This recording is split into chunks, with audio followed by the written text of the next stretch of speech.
I held that, told him not to go today, so he's only 36. Yeah. We probably have no show. Well, we have you guys, that's all we need. That's right. Yeah. More tours, more money. Just Let's go. Just manage your energy. That's all you need. We have a pen. Okay. Good.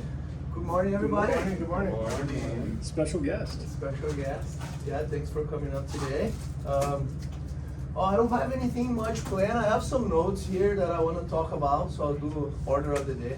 How many of you do order of the day? Most of you do order of the day. It's nice to know what's going on, right? And as you do that, you can also ask questions about, have you done a presentation? Do you know how it works? So set yourself pretty well. But talking about a couple things, I want to talk just briefly about the two-step intent that I have on the board there. Anybody can tell me what it is that you do the second step, that it's been on the board for like 3 months?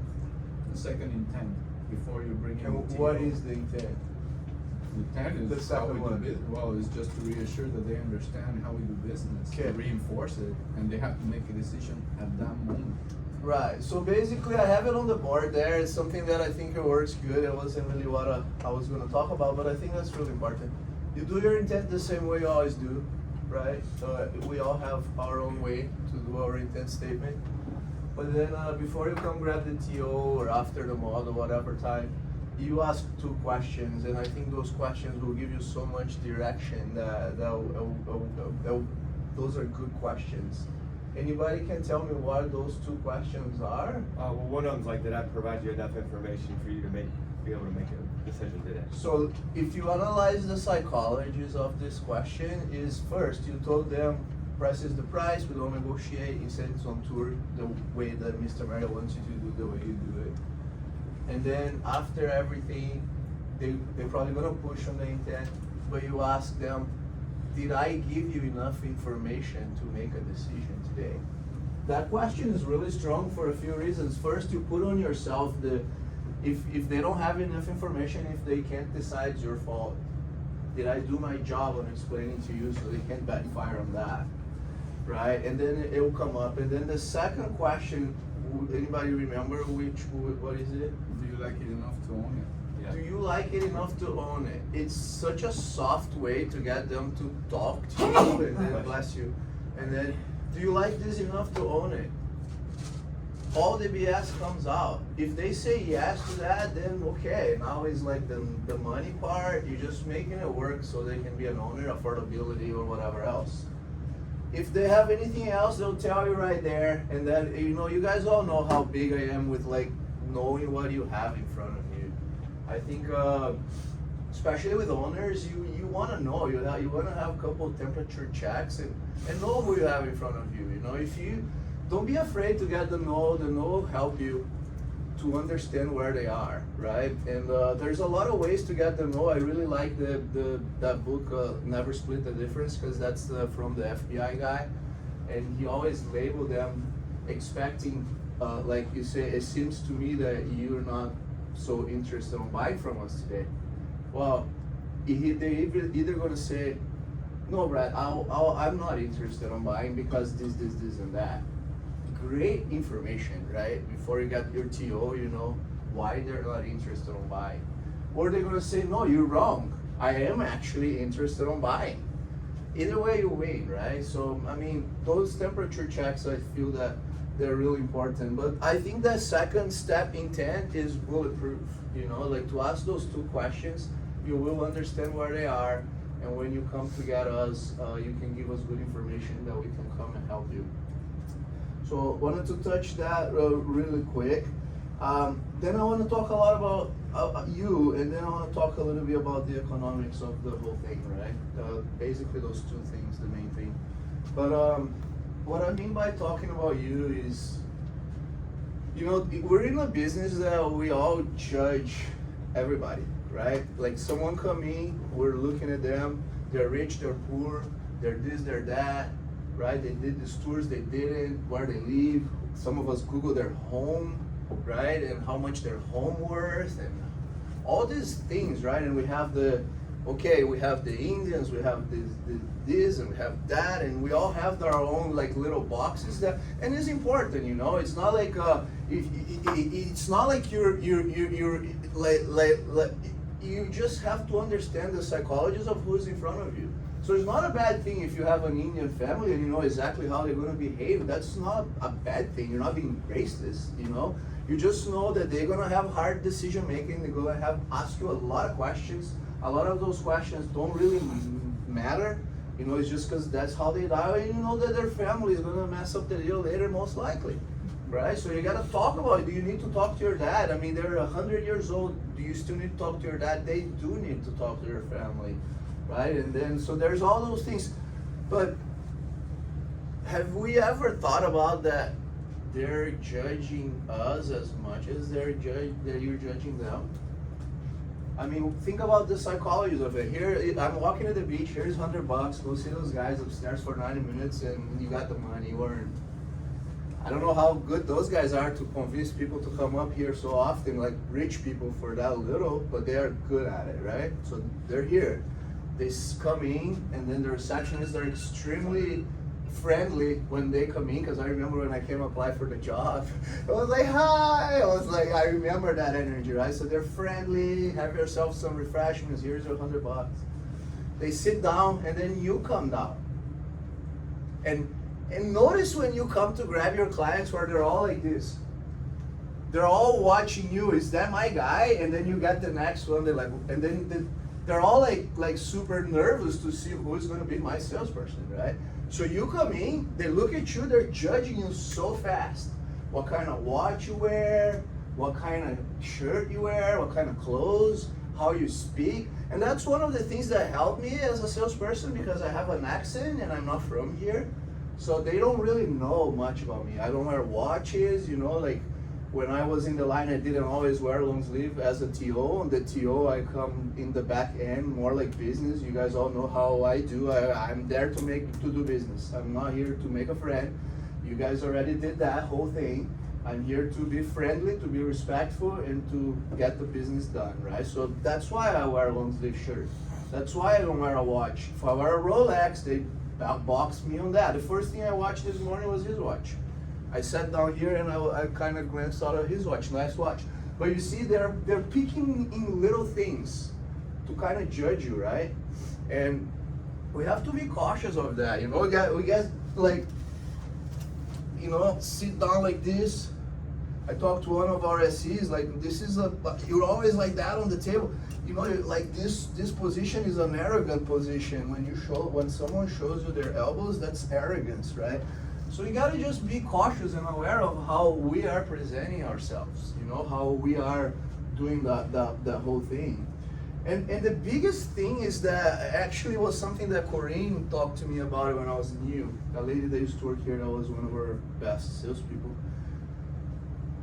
Your story, and that's, I want you guys, you there to share with us something in a little. Your story is part of your sales presentation. Right? Let me pick Eric. Why are you here? Because it's too painful to be away from my kid. I used to commercial fish before this. So at 6 months old, I'd be away from home for a week or two at a time.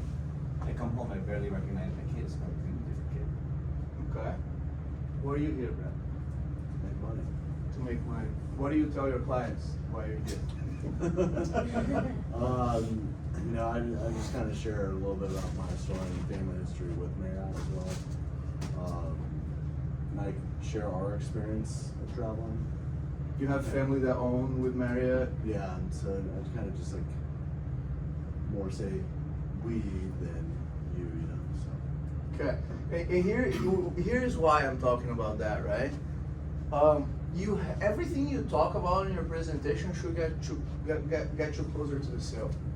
You know, like we had a guy here that he used to have long presentations, Kenny, and he told stories after stories after stories but there was not one story that he told the clients that didn't get him closer to the sale. He would never tell a story just because. His story, there was always a reason behind. His presentation was always done through story. He had a picture on the wall, like it took me like years to figure out what was that picture. Have you ever noticed actually that On picture? the ceiling. On the ceiling. One day we had a good energy. I'm like, what is that picture? He's like, oh, that is my only client that came up after the presentation and purchased without the incentives. And he had a whole story about it. That was his intent. A picture on the roof, right?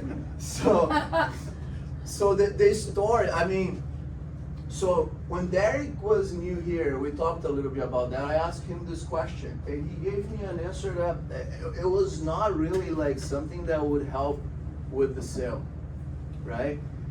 And then he came to me a few days later and he said, you know, that was like one of the best tips I got here from anybody, because it really changed the whole structure of my presentation.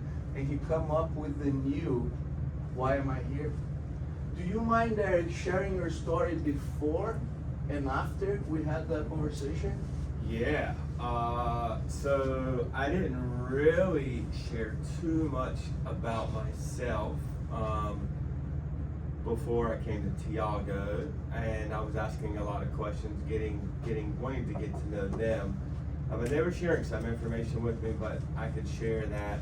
You know, I would say, hey, I'm from North Carolina. You know, I would talk about my family a little bit, and then that was kind of like it. You know, and then after speaking with Tiago, you know, like I came up with a different story, and then I noticed that after I share the story, that you know, right when I'm finished, they both of them like come up, and they put their elbows on the table, and then they just like they harness in on my book that I'm sharing with them, and I know that's if I got a good one or not, how engaged they are after I tell the story, right? Do you mind sharing with us Yeah. what the story is? Yeah, and I'll share it. And so, like, I just kind of talk about, like, when I was a child, you know, we didn't really go on a lot of vacations because of the fact that my parents, they worked 2 full-time jobs. They were busy putting food on our table, and then I see them kind of just like going up and down. And then I do share about, you know, our family, about how the difference, we actually went on a presentation. My parents went on a presentation with Marriott, and they ended up purchasing with Marriott Vacation Club, and that was a huge difference from when we started to go on vacations. Whenever we started to, you know, spend some quality time with my brothers and my sisters, and we went to the Caribbean, and we went to Florida, and that was when we started staying in these large villas. But you know, what happened was, unfortunately, like, my father passed away about 7 years ago. I mean, and I always harness on the fact that, you know, you can always make more money, but you can never give back more time. And so that was a time in my life that I had to reevaluate things. What my parents did, they actually passed this down to us. They passed it down to my siblings, and now, like, I manage the you know, the portfolio with Marriott, and you know, now I get to spend time with my mom. We spend time, and call your mom if you haven't already. I called my mom this morning and wished her a happy Mother's Day. Happy Mother's Day. And To happy the Mother's mothers. to Veronica, and happy Mother's Day if you have any. Okay, well, Veronica, I know you're your child. And so now I get to spend some quality times with my brothers and my sisters and my nieces and my nephews, and I also share that, you know, that's why I work for Marriott. But why am I here in Hawaii? Well, you know, I actually visited one of the resorts in Maui, the Marriott Ocean Club, and I had such a great time there with the ownership that I actually decided to move to Maui. I do talk about Lahaina. I talked about how I lived in Lahaina and how, you know, because of the fires, I recently got relocated over here to Oahu, and I don't plan on leaving here anytime soon. I plan on retiring here. So that's why I work for Marriott, and then that's also why I'm here in Hawaii. That's amazing. I mean, can you guys see the difference? Like, you see what he just did? They like him now. I mean, how can you not, right? Family Guy, talking about the parent, it hits us all in the heart, right? They like him. He already did like 2-3 different pitches on that story. Think about it. He pitched legacy, he pitched life change, right? He pitched emotional, and he just started talking. How much better than my name's Derek, I'm from North Carolina, I'm here to make money, right? And I know you do because I don't know how you do it, Brad, but I know that your clients, sometimes they make comments about your story, so I'm sure you use that leverage too. But I mean, you are your biggest tool, right? And if you don't have a good story like him, it can be different. I mean, I give you an example. Well, I was 9 years old when my parents got divorced, and my father moved away to a different city, had a different family. I used to see him twice a year on my birthday, which is in May, and then on 2 weeks in the December. First we had a cabin. The cabin didn't work. We didn't want to go there. It was boring. And then my dad ended up selling the cabin and buying timeshare in Florida. Brazil is extremely expensive to buy imported goods, so we would go for Christmas shopping 2 weeks a year. And my birthday, that's the only time I saw my dad the whole year. I grew up like that. And my mom never traveled with us. She made a passport only when my son born. He was like 10 years ago. She never took one vacation with us. Who do you feel that I grew up thinking is the hero? And who do you feel that I grew up thinking is the annoying one? Right? That had to discipline me, where my dad let me eat ice cream and watch TV all day. Right? Pay for whatever I want because he would make up what he didn't give it to me through time with money and let me do whatever I want and experiences. But in the end of the day, you know, I have so many more experiences with my dad and more memories with my dad. The only thing I remember about my mom is her cooking and going to school and I was in trouble. Very impactful. There is maybe 20% truth on that story, right? Reality is that we are actors, you know, like, so you have to change things. My parents are divorced, they hate each other, but I travel with my dad a little bit, but he never owned timeshare. But if I just say that, it's not going to be impactful, right? Look at that story I just told you. You guys visualize a whole family structure, a whole, like, you know, I made a point that vacations are more important than sometimes even time, you know, which is extremely hard to it's just because it gives you a benchmark, you know. I tell my clients that sometimes, you're always going to remember where you were on May 11, 10, 2024. You're going to be in Hawaii. You're living some of your best times of your life right now. So your story is very important, and you have to have a story that will help you to get closer to the sale. And if you don't have it, make one. Just like being an owner. How many of you guys are not owners? 3, 4. Do you tell if I'm your client and I ask you, do you own, what do you say? Yes? No. You say no? Do you think I would ever buy from you? Do you think I would ever buy from you if you I want intend to buy. I tell them I intend to buy. That's you have to make a story of how you travel with Marriott. Why are you here? My dad's an owner, my auntie, my cousin. Well, yeah, that works. Yeah, my yeah. mom's an owner, I've been whatever. Yeah. But you have to have this part of your life. Do you own this? No. Okay, here's a $30,000 check. It's not gonna happen, you know? And if you guys wanna be here as a career, buy one of those bundle weeks. It's such a good deal, you know? You buy one of those bundle weeks, you write a check for maintenance fees, you get the breaking down of how the money is being spent, you understand the website, you're gonna sell more, I promise you. If you wanna be here, you should buy a week. If you think you're just passing through, then give yourself some time. But if you're serious about this job, you should be an owner, right? Even if it's a tiny week. I bought my first week because I didn't wanna lie. You know, that was the main reason why I bought an every other year Grand Vista for $3,050. Okay? And I trade that thing around like you wouldn't believe. So it was just because I didn't want to lie to the people all the time, you know. But there's no way that someone will purchase from you if you're not an owner. There's no reason for it. I mean, your product's not validated by you. You know, look at Derek's story. Marriott changed his life. All of a sudden now, every time he put that key against the door, he remembers his dad that bought this for them and changed their life, and now he has his mom here, and he's managing for his siblings. It's a family thing, Marriott. Much better than sorry, I'm thinking about buying, right? So it's important. Those things are important, you know. So I'm not telling you guys that you should lie. I really like to live my life with no lies, you know. I'm a very straight up guy, and sometimes I even have no filter, and people learn how to like me for that, you know, in the end of the day. But I just say things. Those things are important. You know, they are important to you to have a good story and to be an owner with Marriott.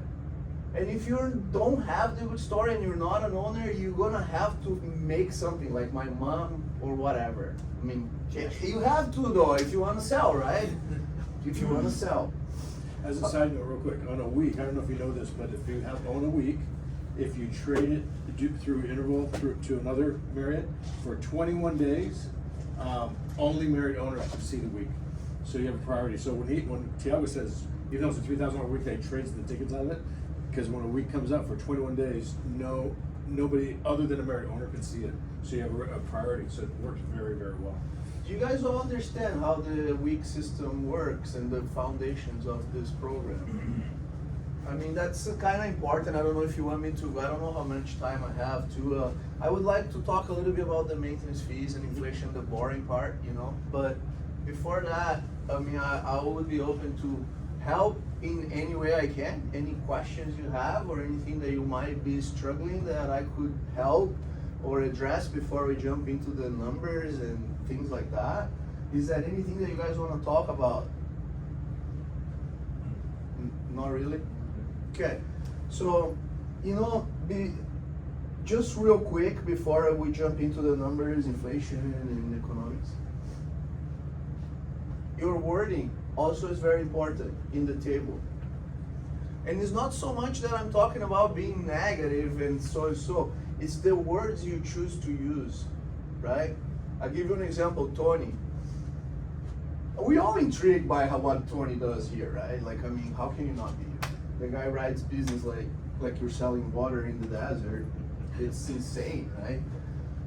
And I sat across from him for years, the office that I shared with Patrick at one point.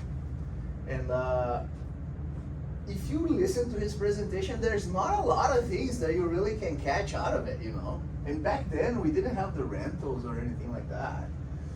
There's no ninja, because when we had Bay was a little different. Bay was the guy that used to be top here before. He's like the regional of Hyatt now or something like that. But Bay was different. You could see how smart he was with how he was saying things and the angles he would get. He would surprise you oftentimes, like, whoa, that was, right? And he never let many people ride with him, but I did a couple times when I was struggling, and I was never afraid of asking for help. You know, and I did have a written here and stuff. So one thing about timeshare though is how thick is your skin. It will really dictate it, how successful you'll be. It's so easy to be happy and smiley when you're selling. So easy when you're having a killer month to come out to work and look at this blue water and say, thank God. It's not as easy when you're not. But when you're down there and you're not selling, that behavior is what's going to dictate how successful you be. You know, not only the fact that you want to learn, but you also have to keep the energy, you know, because the thing about the write-ups though that is kind of hard is because the most destructive feeling there is fear. There's nothing no fear, no feelings that would hurt you more than the fear. The fear will destroy you. When you're afraid of something, it's really hard to come out. And that's the hard part about when you're struggling at a point that you can lose your job, because in one end, you need to keep positive and keep going. On the other end, how can you not be afraid of losing your job and not having money to pay your bills and all of that, right? So you have to, and that's why we make good money, because we have to be able to deal with those emotions better than the next guy. And those that do better at that, you know, they're gonna create a thicker skin and they're gonna be more successful moving on forward, right? So the words you use, so going back to Tony used 100 times on his presentation the word easy and simple. This is so easy. It's simple. He says it's simple in a funny way too. This is simple, it's easy. He keeps saying that over and over and over and over. Everyone does it. All the owners did it. Everybody's doing it. Because people want to do what everybody else is doing at the end of the day. It's stupid, but that's how it is. Have you noticed like the line in the North Shore, shaved ice? What's It's a shave ice. Right here we have right here we have a better shave ice. They have ice cream, man. Like on the Matsumoto has the huge line for what? They can walk 10 steps and there is one down the Yoki, whatever. That's the same. When people see the line, they jump in the line. Everyone's doing it. It must be good. Must be the right thing to do. Right? It validates my decision. If everybody's doing it, it might be okay. Why wouldn't I? We don't want to be the single one that is doing something different. It's a human nature thing. So everybody's doing. It's simple. It's easy. Right? Words like obviously, right? Clearly. Those words are so strong because you don't need to explain. Right? Clearly you know how important what I'm saying to your presentation is. Do I have to explain to you why? Your brain will do it for me. You know, obviously, clearly, then you can just, the person will come up with their own version why is obviously, why is clear. So that those are really, really good trigger words, you know. Couple phrases that I was going through my notes. This is an old one, but just a couple phrases that I thought it was. You don't seem like the type of person that will be forcing to a decision. This is coming from that book, Unlimited Selling Power, the hypnosis one. You unlock them. You try to take good care of yourself, don't you? You want to have a prosper retirement, don't you? Little nuggets that you're throwing there, right? Or how did you decide to buy the last time? You know, the word how is another important one. Because when you say how and you're asking them to help you, how am I supposed to do that for you? That's the best way when you're negotiating. Well, I want to pay $10,000 for this $30,000 points package. Sir, how am I supposed to do that for you? And then you zip it. Because, I mean, the other part too is this though. You can use all the techniques in the world. If you don't zip it after you say it, it's not going to work. Sir, it seems like you're not interested. Zip it. Let him say. We have to let the people boil. The people, you know, we have to use silence, right? So those things are important, right? To say how, and then going back, the how will always have them jumping in and give them their version of how, and they're gonna tell you how to sell them, right? So just quick on that. Then we'll jump a little bit into the money thing. Anything else you guys want to talk about? Okay, money thing is kind of boring, but it's important, right? So we need to figure out economics, maintenance fees. We have to own the maintenance fees. Maintenance fees might be the #1 reason why people don't buy, right? So you have to have a grip on that, like really good, right? So the maintenance fees, it's an HOA, right? There's no way that you can travel cheaper than the maintenance fees this well, of course, right?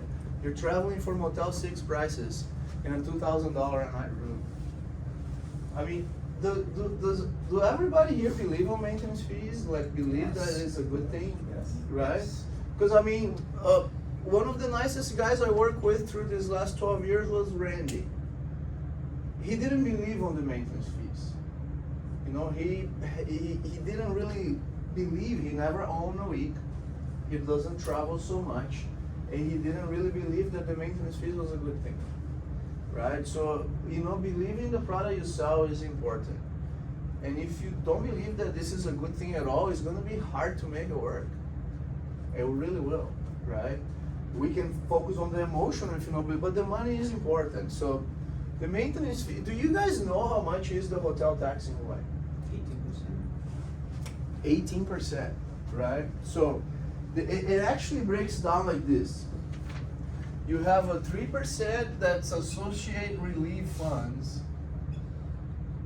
You have 10.32% that is the transit tax, right? And then you have the GE that's 4.71%. So the total is 17. 9.62%. Just taxes. Right? So, what about resort fee? How much is resort fee? 45, 50. 45, 50, right? An average of $50.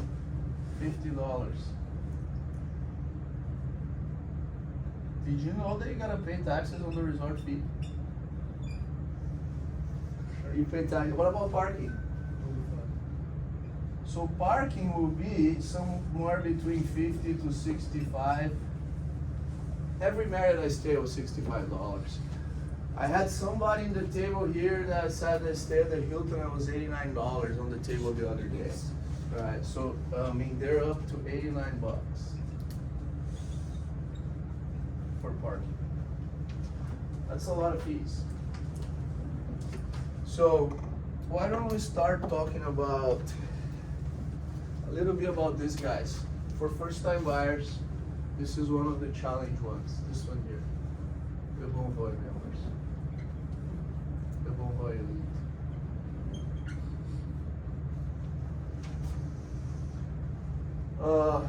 Pinky. I have 5 million points like you. I can travel for free, I travel for work. Why would I ever buy this product? Because I asked you how you earn your 5 million points. How you many earn nights a year? Okay, Did so you you have go to into see- like understanding how they travel, how many points they earn. Yeah, otherwise if they had a business, they're gonna do it for the rest of their lives. If they're traveling, how long have you been doing it? How much longer are you? Put gonna an do it? end to it, right? Like maybe plan for What the happened when you future. sell the business? Okay. Just to let you know, because after 9, I told them to page the ones going out, so some people are going to page. Okay. Is that okay if I keep going and you guys Yes. can leave at your? Because I'm videoing it. Okay, so Bonvoy Elite members, right there, they earn points. Here's another thing, have you thought about this, right? You wanna do 7 nights. You wanna do 7 nights in Hawaii. There's also an economic of the points that is that you can use a 5 nights stay at the Courtyard Waikiki, or you can use a 5 night stay on the over the water bungalows in Maldives where Jaime went. Pretty much the same number of points. One costs 300, one costs 1,800. By having this, you'll be able to be more cautious about how you use your points and the value of the points. But look at this, right? Did you know the Bonvoy members, they're gonna pay the fees, right? So, yes, they're actually called Beach Marriott to understand exactly how that would work. So, they would pay, if they use, let's say, 300,000 points, jeez. 300,000 points, there we go. And then, how you did it, you go over how they earn and everything, that's a good economics. That they're gonna pay $50 resort fee, 65 parking, 4.71% on that. So you go 65 plus 50 times 0.0471. They're gonna pay 54. Wait, sorry.